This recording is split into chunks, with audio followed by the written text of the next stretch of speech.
We on. Oh yeah. Away. Okay, first question.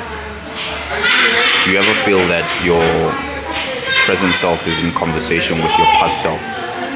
If so, what does that conversation sound like? Wow. Yes, man. Definitely. Every day, bro.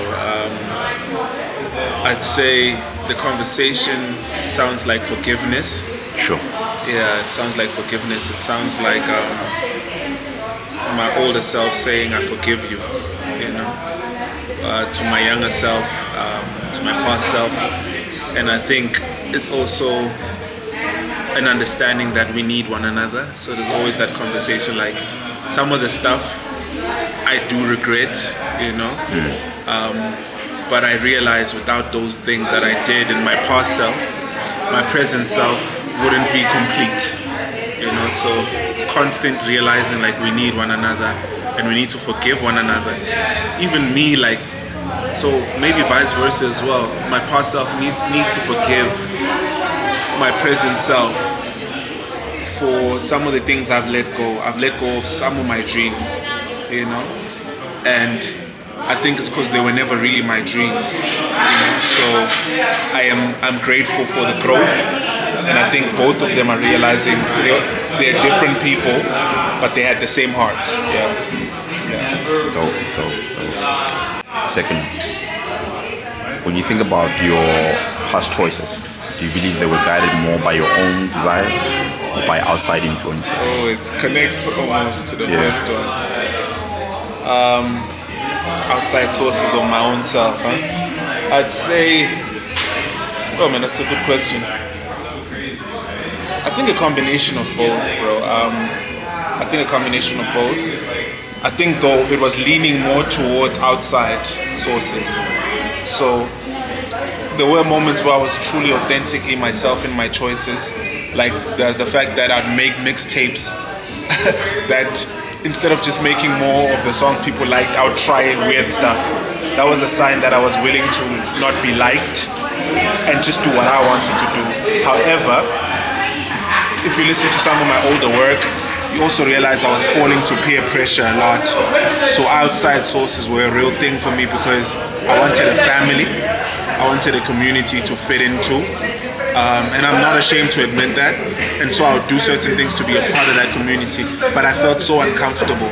So now at this age, I'm starting to realize that it's still both, by the way. I don't know if it ever stops being both. But now it's leaning way towards more of my own. Like what choices I make that bring me satisfaction and peace of mind. And then less and less of outside sources, yeah. Third question. How do you define growth? Is it something you can clearly see in your life, or is it more subtle? Or is it more what? Subtle. Subtle, okay. Yeah. Oh, no, with the deep questions. I think, yeah, man, how do I define growth? Your spirit, man. I think how I define growth is the growth of your spirit, because we are spiritual beings experiencing a finite life, like a flesh embodied life. Like these are just our capsules, we're passing by. And so if you are not growing in the spirit, you're not growing at all. Because all of this can grow, but guess what? It's gonna die one day and then rot. So what's the use? But what you do actually grow is your soul. You add character to your soul, you add, you know, stories and knowledge and wisdom. And then that you carry over into the next life. So for me, if someone is not growing spiritually, and how do you quantify spiritual growth? Better choices, loving people more, forgiving people. Those are the spiritual things, man. Joy, peace. When you have those things as you grow, you realize you're growing spiritually. And then also making better decisions, not only for yourself but for the world, man. Like less and less selfishness, more selflessness. Like when I was young, I was super selfish. But now, like everything I do, I consider my family, I consider my listeners, my fans, my friends, man. Like, and so that's how I'm noticing I'm growing. Yeah. Oh, you wanna have it? This is the fourth one. No. I can have it. Yeah, let me have it. Sip, because these questions are deep, right? putting me under pressure, bro. How many are there? Should be okay. There's a lot, but we'll keep it short. Yeah, well, we can get the next questions in another location. I think it will be even dope for you. Dope. Yeah. Change of scenery. Have there been like moments where your self-perception clashed with how others saw you, and how did that affect you? I have to think, man. Let me think. They have, of course, they have. Yes. But I want to like pinpoint a specific one.